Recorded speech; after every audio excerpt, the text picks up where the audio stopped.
Olá, tudo bem com você? Hoje a nossa conversa é sobre vida, dignidade, cuidado e amor, mesmo quando a dor parece maior do que tudo. Vamos falar sobre os cuidados paliativos, um termo que à primeira vista pode até soar como despedida, mas que na verdade fala de presença, escuta e alívio. No estúdio, eu recebo a especialista em cuidados paliativos, Ana Laura Nassif. Tudo bem, Ana? Tudo bem, Gi, e você? Tudo ótimo. Muito obrigada, aceitou o nosso convite. Eu que agradeço. E além da participação da Ana, não posso deixar de registrar também a participação do nosso intérprete de Libras, que fica aqui, ó, do meu ladinho, em mais um De Bem com Você. Muito obrigada. Importante falar que a TV Câmara conta com essa acessibilidade em toda a nossa programação. Ana, para a gente começar, como explicar o que são esses cuidados paliativos? Então, Gi, os cuidados paliativos é uma abordagem multiprofissional, né? Ela não envolve só a medicina, mas tem por objetivo cuidar de pessoas que estão passando por uma fase difícil da vida, então que enfrentam, né, alguma doença que ameaça a continuidade da vida. Seria. E quando a gente pensa nisso, o objetivo não é só a gente cuidar do paciente, a gente olhar para o sofrimento do paciente, mas também da família, dos cuidadores, de quem está em volta, e não só do sofrimento físico, mas psíquico, social e espiritual também. Entendi, né? Justamente eu queria te perguntar aqui, quem que pode receber esse cuidado? Porque quando a gente fala em cuidado paliativo, dá a impressão que já é uma doença incurável, por exemplo. Mas quem pode receber esse cuidado? Geralmente, quais são as pessoas que recebem? A ideia, né, o ideal é que a gente não deixasse o cuidado paliativo só para os pacientes com doenças incuráveis em fase final de vida. Até pelo próprio conceito que a gente tem da OMS, o cuidado paliativo ele deve ser voltado para quem enfrenta uma doença que pode ser fatal.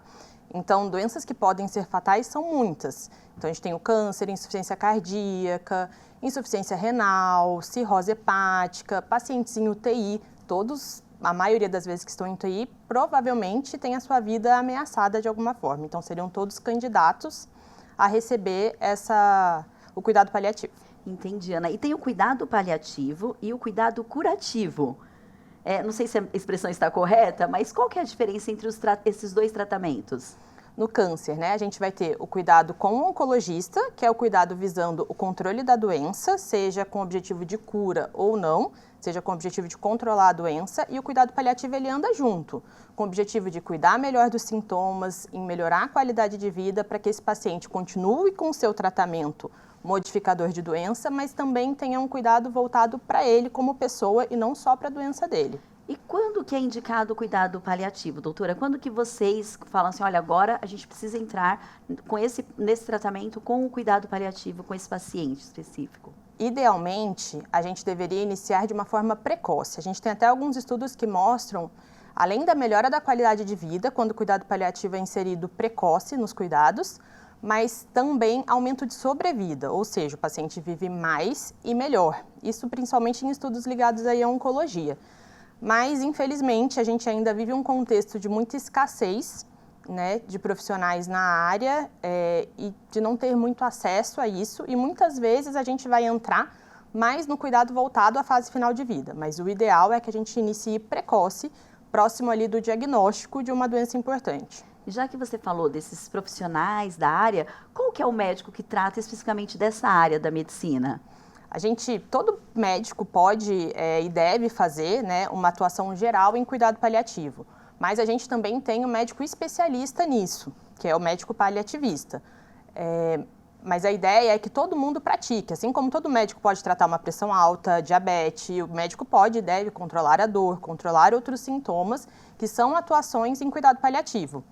Doutora Ana, e por que existe tanto tabu quando a gente fala em cuidados paliativos? Todas as famílias, quando escutam geralmente essa expressão, ficam muito assustados. Existe ainda esse tabu? Muito, muito. Infelizmente, é muito ligado ao cuidado de fim de vida. Então, muitas vezes, quando o paciente é encaminhado, ele tem medo, porque ele entende, então eu estou morrendo. Então, ninguém vai fazer mais nada por mim, acabou, e é o fim da minha vida, e agora eu sou paliativo. E não é isso, né? Isso é um conceito que a gente precisa, um conceito errado, que a gente precisa quebrar, para que as pessoas possam chegar mais cedo e ser mais bem cuidadas antes. Perfeito. E já que a gente está falando de ser bem cuidada e de prevenção, além do controle da dor, outros aspectos também são levados em consideração quando o paciente passa por esse cuidado paliativo. Quais são esses cuidados? Questão emocional? Sim. Quando a gente pensa do sofrimento físico, né, muitas coisas além da dor podem aparecer. Então, a gente tem falta de ar, náuseas. Se a gente for pensar, por exemplo, no contexto da oncologia, o próprio tratamento, não só a doença, mas o próprio tratamento pode trazer muitos sintomas difíceis de serem tratados e que traz muito sofrimento, né? Dor, náusea, insônia, perda de funcionalidade, dificuldade para comer. Então, são vários sintomas físicos que vão estar englobados. E aí, junto com isso, a gente vai pensar no sofrimento psíquico, em como que esse paciente está lidando com essa doença. Muitas vezes, muda a vida toda da pessoa, né? No sofrimento familiar de quem está em volta, no sofrimento social, porque muitas vezes a gente vai ter um impacto social muito importante, e também no sofrimento espiritual. Muitas pessoas entram em sofrimento ao se questionar sobre as suas próprias crenças, sabe? Num momento de fragilidade e se sentem muito impotentes, questionam mesmo aquilo que elas acreditavam e entram um pouco em crise com isso. Entendi, doutora. E crianças e adolescentes? Também algumas recebem ou passam pelo cuidado paliativo. O tratamento com esses pacientes é diferenciado? O que muda? Muda o olhar, né? A forma da gente tratar crianças, tanto sendo eles doentes ou sendo eles familiares, que eles também precisam ser englobados quando a gente tem alguém da família que tá sofrendo, né? Que está passando por um processo de doença. A gente precisa olhar para a criança diferente, a gente não pode tratar a criança como um adulto. Perfeito. E um dos pilares dos cuidados paliativos é a questão da humanização. A gente escuta muito falar em humanização quando o paciente e até com a própria família. Mas explica pra gente aqui na prática o que quer dizer esse termo, né? Como que funciona essa humanização? Acho que a gente individualizar, a gente olhar não só para a doença de cada um, mas para quem é aquela pessoa, para o que é importante para aquela pessoa. E a gente valorizar isso e buscar não só entender, mas fazer mais por aquela pessoa, naquilo que ela precisa. Ai, perfeito. É um cuidado diferenciado, né, doutora? Sim. Olha só, gente, nessa conversa com a Ana Laura, doutora Ana Laura, a gente percebe que os cuidados paliativos não são só sobre desistência, são sobre qualidade de vida. E no próximo bloco nós vamos entender como esse cuidado acontece na prática, onde buscar, quem oferece e como é feito o acompanhamento. E você vai conferir também uma reportagem da Dani Rivas, que conversou com um psicólogo sobre o impacto emocional desse cuidado. Então fica aí que nós voltamos já já.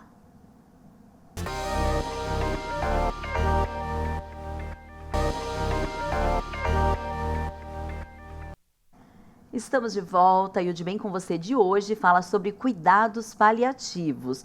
Mas antes da gente continuar a conversa aqui no estúdio, eu te convido para assistir a reportagem da Dani Rivas, que conversou com um psicólogo sobre a importância do suporte emocional às famílias nesse momento delicado. Doutora, vamos conferir?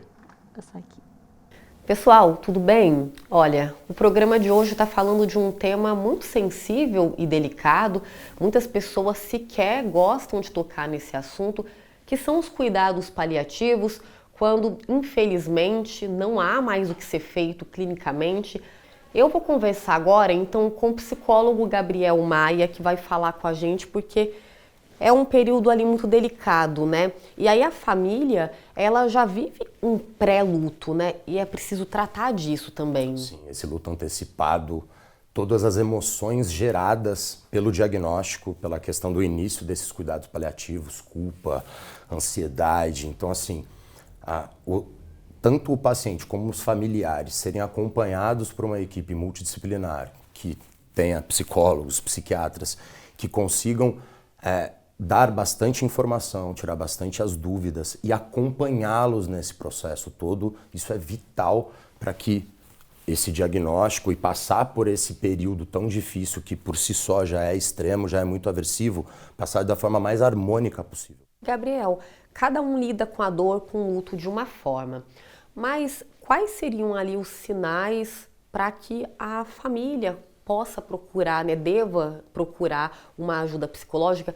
Eu posso olhar tanto de forma para cada membro da família, ou eu posso olhar para a família como um todo. Eu posso fazer um trabalho com a família, que muitas vezes é necessário justamente para tentar colocar harmonia nessa dinâmica num momento tão difícil, num momento de tanta desconexão muitas vezes, e também muitas vezes eu vou ter que olhar para cada membro de forma específica, porque todos nós carregamos uma história de vida muito peculiar para enfrentar esse tipo de situação. Então, o acompanhamento se faz necessário, porque, de novo, a dor não acaba quando o paciente morre, ela persiste, o luto começa a acontecer. Então, não ser acompanhado por profissionais especializados pode transformar tudo isso de uma coisa muito aversiva, muito difícil de se passar. E Gabriel, para a gente encerrar, a única certeza que a gente tem é da finitude, né? Que não somos eternos, mas não deixa de ser difícil, como a gente falou aqui. Que dica que você daria para, de repente, alguém que tenha um familiar nessa situação atualmente, a fim de acalmar, né? O luto ele precisa ser vivido, mais cedo ou mais tarde.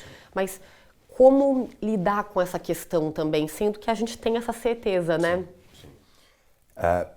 Normalmente, uma dica não gera muito efeito em nada. Se eu pudesse dar uma dica para as pessoas, aceitar as coisas que a gente não controla. A finitude é uma delas, né? A gente vai morrer em algum momento. E aceitar um diagnóstico, por exemplo, é uma das partes mais importantes de passar por aquele diagnóstico. Então, se eu pudesse dar uma dica única, é a aceitação. Aceitar o que não controlamos. Isso está uma mágica da vida aí, para a gente melhorar um pouco as coisas. Vai muito da filosofia do estoicismo. Sim. Também, né? Aceitar o que a gente não pode mudar. Gabriel, obrigada, Obrigado você, Daniel, por compartilhar aqui um pouquinho com a gente. É isso, pessoal. Infelizmente, a única certeza que a gente tem, né, é aceitar, buscar informação, buscar ajuda. Você não precisa, você e sua família não precisam passar por esse momento sozinhos. Eu volto com vocês no estúdio. Muito obrigada, Dani. Agradeço também a participação do psicólogo, muito importante, né, essas informações. E aqui nos bastidores, doutora, a gente estava conversando sobre esse luto antecipatório. E aí você me explicou essa expressão, o que significa na prática. Eu gostaria que você esclarecesse também para os nossos telespectadores, por favor. Que, na verdade, não é que a pessoa já entra em luto quando o paciente está no cuidado paliativo, né? Na verdade, o luto, a gente pode sofrer processo de lutos por muitas perdas, né? Sejam perdas daquilo que a gente nem chegou a ter ainda, mas uma perda de emprego, término de um relacionamento, tudo isso pode desencadear um processo de luto. E o diagnóstico de uma doença importante que traz impacto para a sua vida toda também traz um luto antecipatório. Então, o paciente, a gente tem o que a gente chama de quebra do mundo presumido. Tudo aquilo que você via à frente, você enxergava como certeza do amanhã, do depois de amanhã, do ano que vem, aquilo começa a virar um ponto de interrogação. Você não sabe o que vai virar, né? Então, essa quebra da expectativa, desse mundo presumido, os medos, as incertezas, o paciente, a família passam a viver um processo de luto antecipatório mesmo, que pode culminar, é claro, numa fase final de vida, no fim disso e da morte, mas também às vezes não. Às vezes o próprio diagnóstico vem com um processo de luto, o paciente depois consegue se reerguer, a doença às vezes se controla ou se cura e a vida vira para outro lado, né? Claro. Mas a ameaça da morte nos traz um processo de luto. Sim, sim. E é importante falar também uma notícia muito bacana aqui, que nós estávamos conversando nos bastidores, que são vários os casos que os pacientes recebem o diagnóstico, olha, vai começar um tratamento agora, né, paliativo, e daqui a pouco ele recebe alta e vai para casa e tá tudo bem, né? Não é o fim, né? Na verdade, é só um tratamento, eu posso falar, com um certo cuidado a mais. Não é um cuidado, né? É uma rede de especialistas. A gente vai estar andando junto, né? Uhum. Então, o tratamento da doença, ele se mantém. Pode ser que em algum momento a gente não consiga mais tratar a doença e a gente não tenha mais nenhum tratamento modificador de doença. E aí a gente fica só com o tratamento do cuidado para o controle de sintomas. Uhum. Mas o cuidado paliativo, ele não é sinônimo de fase final de vida, ele não é sinônimo de não ter mais o que fazer. Ele anda junto com as outras especialidades para ajudar as pessoas a viverem melhor e passar por essa fase difícil. Com qualidade. Com qualidade. Perfeito. Doutora Ana, e onde que são oferecidos esses cuidados paliativos? Hospitais? É possível o paciente receber esse tipo de cuidado em casa também? Como que funciona? O SUS oferece, é importante a gente falar. Isso. A gente pode, né, atuar tanto em hospitais, em UBSs, em ambulatórios, consultórios médicos. Então, é um cuidado que pode ser oferecido em todas as unidades de saúde, se assim a gente puder dizer. E hoje a gente tem também no SUS, existe até uma política nacional de cuidado paliativo que tem trazido muito crescimento para a área, né?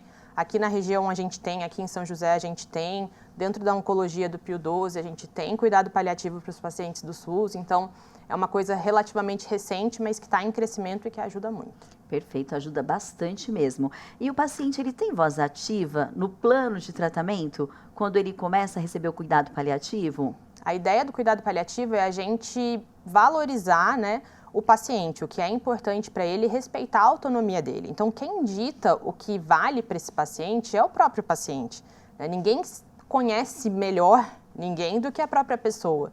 Então, um dos pilares do cuidado paliativo é a gente acessar os valores, entender o que é importante para aquela pessoa, para a gente adequar os cuidados médicos para aquilo que faz sentido para o outro.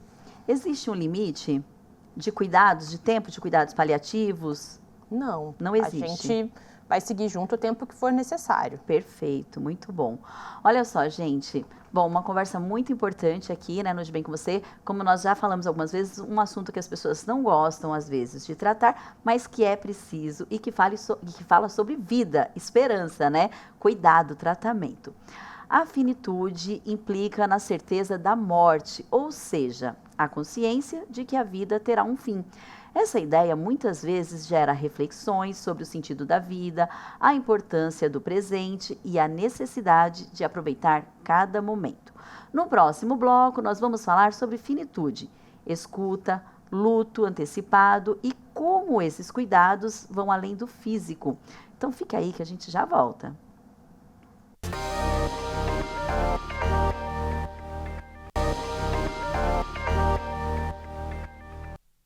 Estamos de volta. O tema de hoje é delicado, mas muito importante de ser debatido: os cuidados paliativos. Essa forma de cuidar tem como foco o alívio da dor, o controle dos sintomas e o apoio emocional, oferecendo uma travessia mais humana e digna, tanto para o paciente quanto para a família. E quem segue com a gente nessa conversa é a especialista Ana Laura Nassif. Ana, como os cuidados paliativos, como que na verdade vocês lidam com o sofrimento do paciente e dos familiares? O apoio nesse momento, quando a gente fala em cuidados paliativos? Acho que a primeira coisa é a gente entender o que esse paciente está passando, né? Então, separar nas nossas caixinhas, né, que o sofrimento ele não é só físico, mas a gente tem essas outras esferas que a gente citou antes, né, psicológico, social, espiritual e familiar, para a gente conseguir acessar, compreender o que ele está passando e a gente conseguir traçar formas de ajudar essa pessoa, o que a gente pode organizar, o que a gente pode otimizar de tratamento medicamentoso, o que a gente pode pedir para o psicólogo nos ajudar, o serviço social, a enfermagem, né, englobar toda a equipe para auxiliar esse paciente a passar de uma forma melhor por isso. A gente fala que o cuidado paliativo, ele é como se fosse, na verdade, enfrentar uma doença importante, é como se fosse um voo turbulento. E o cuidado paliativo vem como a primeira classe. Então, essa pessoa vai ter que enfrentar esse voo turbulento de qualquer forma. E o cuidado paliativo coloca essa pessoa na primeira classe para isso ser mais confortável, né? Isso ser mais leve, mas o voo continua sendo turbulento. É um cuidado a mais, focando na qualidade de vida e em viver melhor. E com os familiares? É a mesma coisa, todo mundo sofre, né? Se a gente pensar que um paciente com diagnóstico de câncer, por exemplo, que o resto da família não vai sofrer, a gente está muito enganado. Então, a gente precisa olhar para essas pessoas, entender o que elas estão passando, o suporte psicológico, o apoio do psicólogo é essencial nisso, para a gente ajudar tanto na compreensão desse processo de doença, na compreensão do prognóstico, no planejamento de como as coisas vão ser e no acolhimento.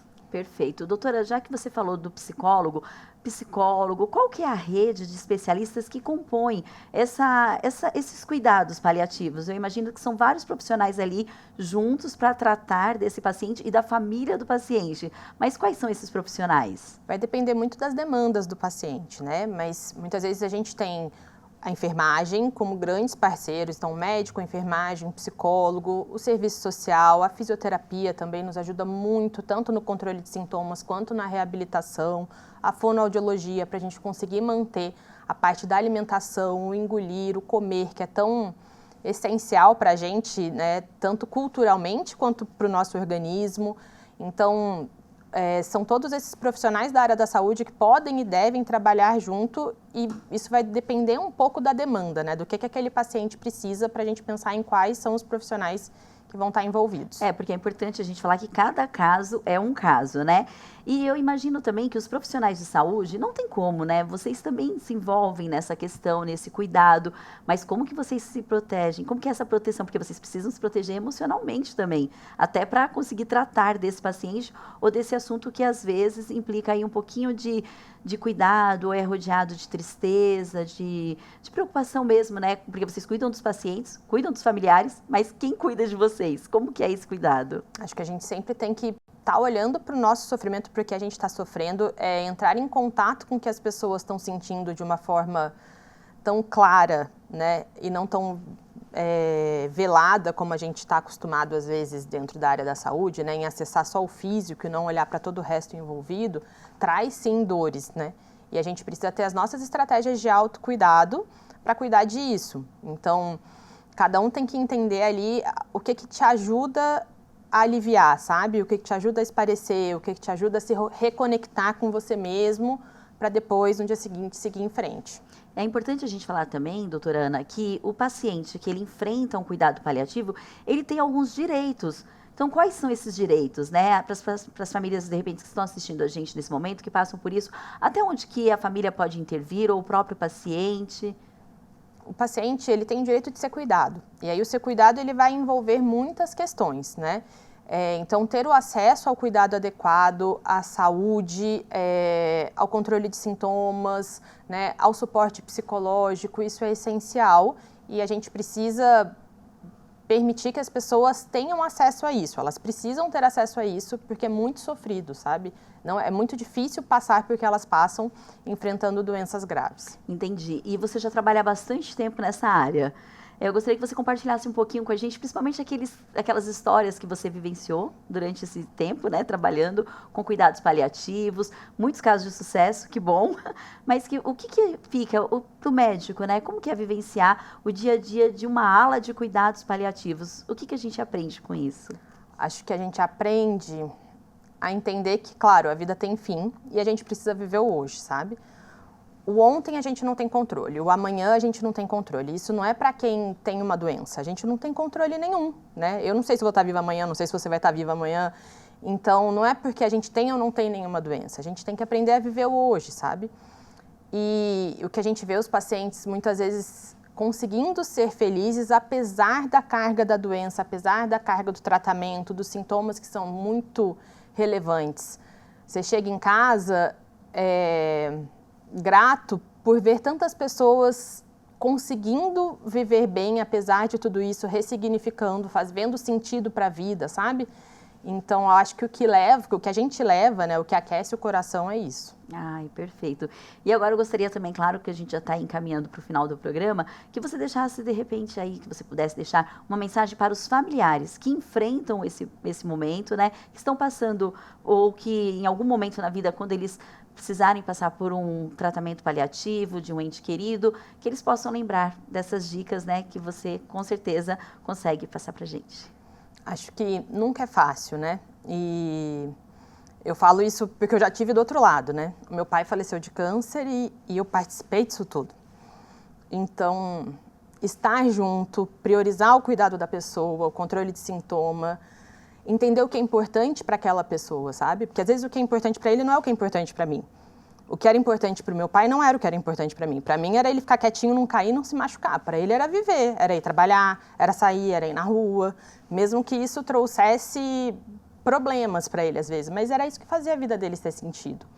Então a gente entender o que é importante para o outro e valorizar o outro é o que depois vai aquecer nosso coração, sabe? E que a gente permitiu que aquela pessoa vivesse e estivesse viva até o último dia da vida dela. Que ela só morresse quando de fato ela morresse. A gente não pode querer que as pessoas fiquem né, dentro de um quadrado antes por medo de alguma coisa. A gente precisa entender o que faz a vida daquela pessoa ter sentido e ajudar ela a viver melhor.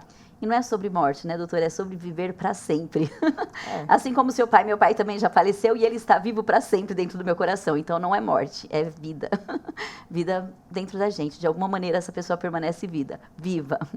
Olha só, gente, no programa de hoje ficou evidente que os cuidados paliativos nos lembram que a vida merece ser vivida com dignidade até o último instante. A doutora Ana deixou isso bem claro aqui. Obrigada pela sua participação, pela sua companhia. Obrigada, doutora Ana. Foi incrível a sua participação aqui com a gente.